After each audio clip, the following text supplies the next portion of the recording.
Hello there everybody, and welcome to this feature presentation on YouTube. I am King Mac, your hamburger pal. Thank you all for watching. Be sure to enjoy a hot fresh cheeseburger along with some delicious golden french fries, a tasty milkshake, and a nice soft drink. Also be sure to grab some hot buttery popcorn while you're at it as you enjoy this episode of TTBurger Game Reviews on YouTube.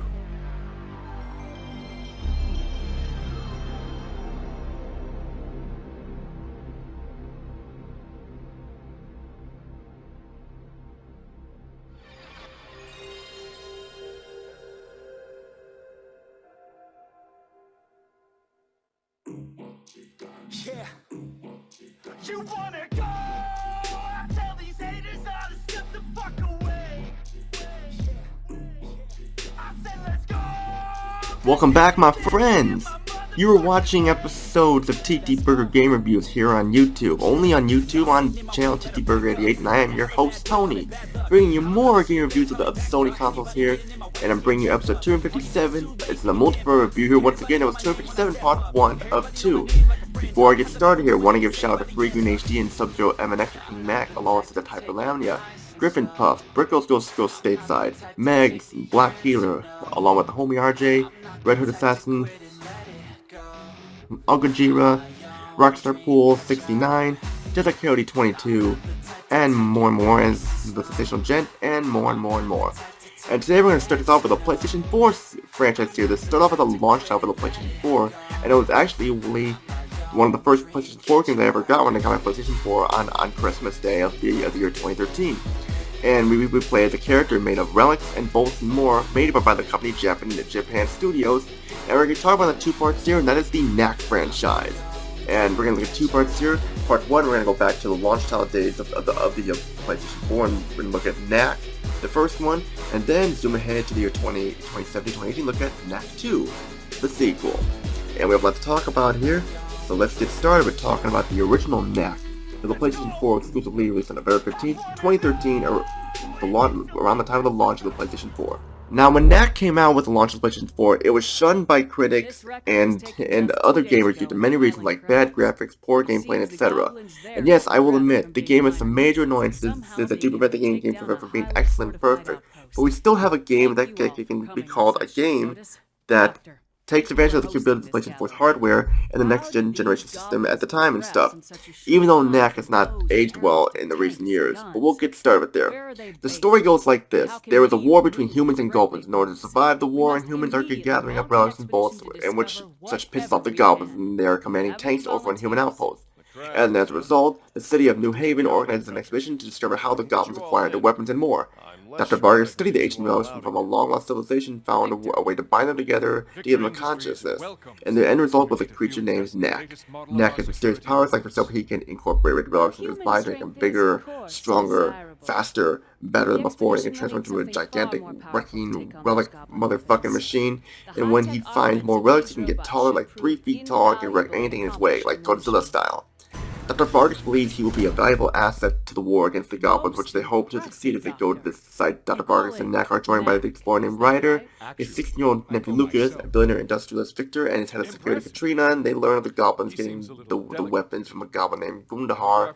And that is all I'm going to say about the story, because I do not want to spoil it any more than I already have. And I should also mention that Dr. Vargas has had a wife named Charlotte who died during an expedition a long time ago, but just there. And the story is okay, but there are some problems here. That the characters are one-dimensional, have no personality to them. They're just there. You have no love or care for these characters. Like, Knack does not have much personality or emotion, just like he says, I would not do that if I were you. Where are you going?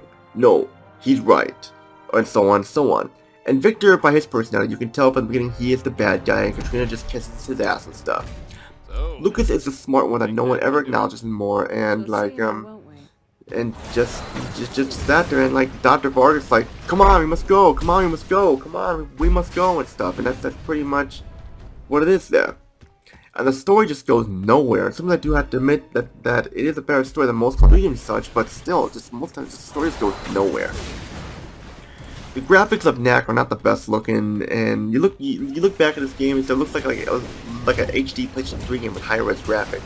When you look at games like Ratchet and Clank: A Crack in Time with PlayStation 3, Knack does not look that much better. I mean, Knack does look very detailed himself as a character, especially when he gets giant and big and strong, and the goblin enemies look really cool. But the human characters look last year, and sure, they have facial expressions and more, and move around and lifelike. It just does not look as good as other games. The environments look good, but they have a linear feel to them, and they don't look as good, as big as they look and stuff. And Knack also has some frame rate issues too. The cutscenes do look good, but look a little dated, and the special moves that Knack can pull off look awesome. Knack's sound is good. The voice setting is actually quite impressive. Sure, it has that cartoon-like sounding voices to them, but it does work the same with the music, along with the punch sound effects and the grunts from the goblins and more. But some of the sound effects come off as a little generic and tame sounding, but for me the sound is still good, better than the graphics, especially leaving the sound effects and the special moves and everything. For Knack's gameplay, it's decent for the most part, but it has its problems. First off, we have a 3D platformer similar to Ratchet & Clank, where you play as Knack and you go through 3 levels to reach the end, while collecting relics and hitting switches to kill enemies and getting gem power-ups and stuff like that to more defeat the game. Knack can change his height and form constantly Knack can change his height and form constantly, and he can be small and jump around, or get a little bigger and do stuff similar, or he can be all like giant Godzilla and stuff, wrecking everything in his path. Along the way, Knack can get his relic power-ups such as ice relics and wood relics and stealth Knack and steel relic stuff and more, which look very cool and impressive, which need no explanation. And I think it's really cool to play a game like Ratchet & Clank with a character made out of relics and bolts. It looks really badass. It's really cool to see cool-ass moves that Knack can perform and the task he must do. At the time, I thought he would be a very cool, badass mascot for PlayStation 4 because he's badass looking and cool looking. He was the original idea for a character that they made. And the game has that platform feel to it for a next-gen console at the time. And the game is long, like 10 hours long. When you beat the game, you can go back and get new powers for Knack, which adds to replay value that makes the game. And there's some fun factor to be had with here, but it's kind of hampered by the problems that arise. First off, while Knack is a badass looking character, he is very weak. Like only 2 or 3 hits kill him most of the time, no matter how big and tall he gets. He's still very weak, like Ratchet & Clank would beat his ass in a heartbeat. Also, when you go to different parts of the game where you have new tasks to do, you feel like you're doing the same stuff over and over again, and the difficulty is all over the place. The enemy AI is brutal for a game like this, and it's unnecessary here. You die a lot in this game, more than you should. And also, the checkpoint system is inconsistent with the long levels and stuff, and the fact that you die a lot. It just could have been implemented better, and you'll be facing those same type of enemies over and over. And sometimes, it's hard to dodge some projectiles, all the moves and stuff and everything. And also, I mentioned earlier, the characters are not very memorable and are very one-dimensional. And Knack, it's not a bad game, it's bad as what everyone said it was, just could have been better is all. Final thoughts, if you want a launch title for the PlayStation 4 with a coolest looking character and a decent platform game, Knack should not disappoint, even though it could have been better. Knack is a 7 out of 10 because of the problems I have with it, and it's definitely worth checking out to see how the launch for PlayStation 4 started out. And that's it for episode 257, part 1 of 2. Stay tuned for the final part. We're going to take a look at Knack 2 for the PlayStation 4 once again by Japan Studios. How does this game fare? You'll have to find out next, but all I gotta say is Tony, peace out, have a great day, and see you all in my review of Knack 2. Take care, everybody. Everybody know my name when I step up. Everybody know my name like a friend, Have the people going insane by the end,